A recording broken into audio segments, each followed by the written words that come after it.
Hello everyone, welcome to another training session with me, FIDE Master Adrian with Atwell. Today I'm going to be talking about a very important topic, which is tactics. In this series of videos, I will be talking about a lot of tactical themes that are very important for you to become a strong chess player. The first thing that I have to tell is that in order to use tactics, you have to be very alert during the game. You have to move like a hunter. You have to go after your opponent. You have to be paying attention to every single move of your opponent to see when your opponent makes the mistake.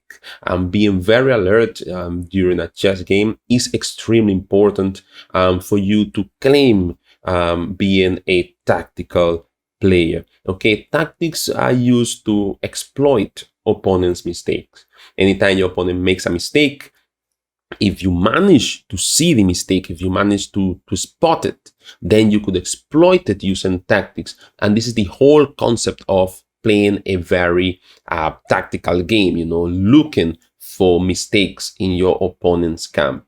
And today we're going to be learning about various tactical themes, and let's see how much we could learn today. So I will see you in a little bit with the tactical theme, the pin, as the first one that we're going to start with. Bye for now. Okay, so I am right back, and now we're going to start our first topic, which is the pin. And the first thing is, what is a pin? Well, a pin is when a piece is attacking another piece, and behind such piece, then there is a piece of greater value, in this case, the king. And the same example, we see it here, where a bishop is attacking a piece, and behind this piece is a piece of greater value, like the queen. Okay, notice that bishop is worth 3 points, and the rook is worth 5, and the king, okay, the king is worth the whole game. And here the rook is worth 5 and the queen is worth 9, so the queen is of greater value than the rook. So this is the first thing, just to show what a pin is. Now, the next thing that I have to show you is the types of pin. So in chess, we have two types of pins. We have permanent pins, like this one here. This is a permanent pin because the piece behind is the king. The most important piece on the board is behind. So definitely this rook cannot move. It's a permanent pin because the rook cannot move. Then we have a partial pin, like this one here. The queen is, of course, of greater value than the rook, but the rook can move. It is possible for the rook to move. So if the piece can move, not making an illegal move, we call it a partial pin. And if the piece cannot move because moving will be an illegal move, then we call it a permanent pin. So this is the first stage about learning about pins. Okay, so what is a pin and what types of pins we have. So with this being said, let's go to the next part. Okay, so let's start with our first example. And in this case, we could notice that the queen, the black queen, and the king, they are both on the same diagonal. This is actually something that could trigger some alarms and say, well, if I have a bishop, maybe I could create a pin to win material. And that is all what I was talking about. It's not just to know the basic topic about what a pin is, but to be always alert during your game so that you can actually use pins to create winning position.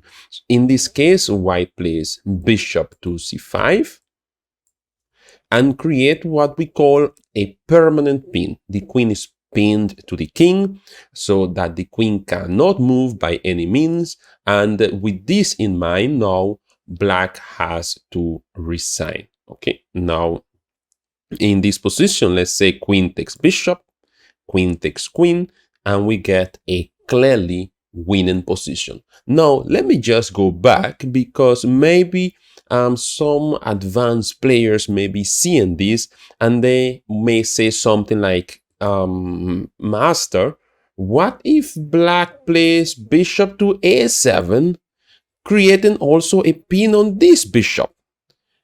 This bishop will not be able to take the queen because it's pinned by this one. So will that save the queen? And can black just walk away with just maybe losing a bishop? Well, it doesn't work in this case because white has the move queen to f4, creating a check and also attacking this queen from this direction. Notice, because this queen is pinned to the queen will not be able to capture our queen.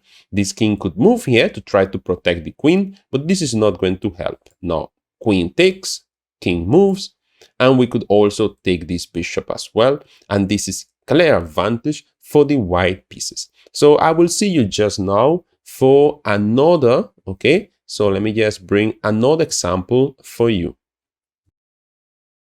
Okay, in this example, I will be showing you a permanent pin arising from a mistake in the Scandinavian defense. Okay, so now the game started with e4, d5, pawn takes pawn, queen takes pawn, knight c3 attacking the queen, and here the normal move for black could be queen to d6, queen to d8, queen to a5. Those are the main moves that black plays in these kind of positions. But here, black just played the move queen to c6. This move is very bad because now white manages to get a winning position by creating a permanent pin against the black queen. And the move here was bishop to b5, and with bishop to b5, the bishop attacks the queen. Behind the queen is the king, and the knight, of course, is defending the bishop. Here, white ended up winning the queen very early in the game. Okay, so beware when you bring your queen out too early. You have to be very, very careful. But also, as I said before, be very alert during your game so that you can spot the mistakes that your opponent is making. Okay, let's go to another position. Okay, so let's take a look at this example now. In this case, it is white to play, okay? And white played the move queen to e4, okay? And this I will call a careless move. He puts the queen in front of the king and he checks the black king.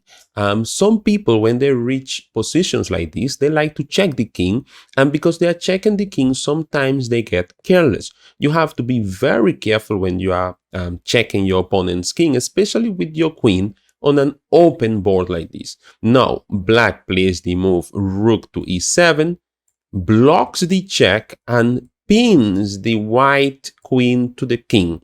This is going to be loosened for white now because his queen and his king are in the same file.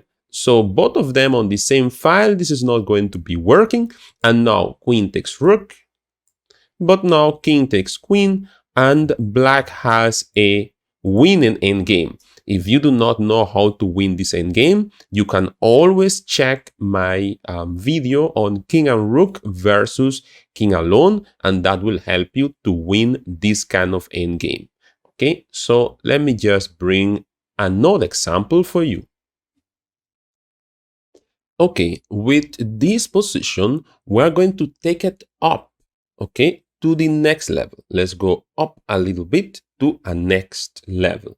And in this case, please notice this diagonal, okay? So this is a diagonal that has a pin queen in it. Now, in this case, we're going to talk about exploiting a pin. So here you have options, and many people could be happy and say, oh, wait a minute, I could get a free bishop. So many people notice may go here, oh, knight takes bishop, and you cannot take my knight because I got a a pin to your queen and I am winning. I'm so happy with this position, all of that. But wait a minute.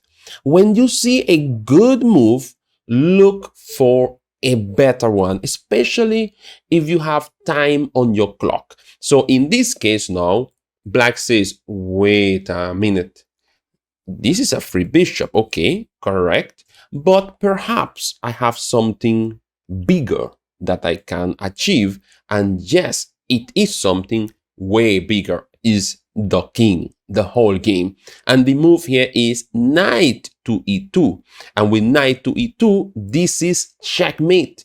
Notice the queen cannot take the knight because the queen is on a permanent pin by the other queen. And in this case now, Black manages to win the game in one move with a checkmate because he noticed the pin in the diagonal. The same thing that I was speaking about before, just be alert about what is happening on the board, and this will help you to take advantage during the game. Being alert is extremely important when you are playing a chess game. So let me bring more positions like this. Let's go to the next one. Okay, so this is our next position about exploiting a pin. Notice that the black queen is pinned to the king in this way, and you may be wondering how to exploit this pin. This, again, being alert and being creative is very important, because when you see a pin, try to look for ways of exploiting it instead of just playing fast. Think about, how can I exploit this pin? How can I take advantage of this? And in this game, white played the move rook to c1. This is just a brilliant move. Now notice the rook attacks the queen. But you may be wondering, coach, but what if the queen takes the queen? Well, this is the whole point. The queen cannot take this rook because it's pinned by this queen. But the queen could take this queen, yes, but if it does so, then rook takes rook, this delivers checkmate. And with the move then, rook to c1, this move rook to c1, wins the queen clearly, and actually is very difficult for black to stop this. He cannot even try to interpose with the bishop or anything like that, because rook could just take the bishop, and the same threat is on the board. The threat is that if you take my queen, I deliver the checkmate, and if you don't, then I will just take your queen for free. And with this, white will end up with big advantage, clear advantage. So notice how during a game paying attention could help you to gain advantage. Okay, so let's go to our next position. Okay, this one here is our last example about pins, and perhaps the most difficult one. In this case, we see that this rook is pinned by the queen, okay? And that is all. But is it really that all? No, because we also have this rook pinning this pawn. So we have pins on both sides, but white looks very solid, but he's not all that solid. White managed to win in this position, starting with the move knight to f3 check. Now notice the rook nor the pawn can take the knight. So the king has to move. The rook cannot take it because it's pinned by the queen, and the pawn cannot take it because it's pinned by the rook. So therefore, the king has to move. So white plays the move king to h1. Now, to continue with the combination, black goes further with a queen sacrifice, playing the move queen takes rook, taking the rook and now threatening queen takes rook checkmate or queen takes pawn checkmate. At this point, white has it very difficult. White played in the position rook takes queen. But after this move, black plays rook to e1 check, rook goes down, and now rook takes rook is checkmate. Notice that if white were to play moves here, it is white to play, and he could decide to try to complicate things a little bit. If he does so and play a move like knight to f6, for example, then here black could just play rook takes. Remember, knight to f6 is a check, but black could just take the knight, not getting distracted or anything like that.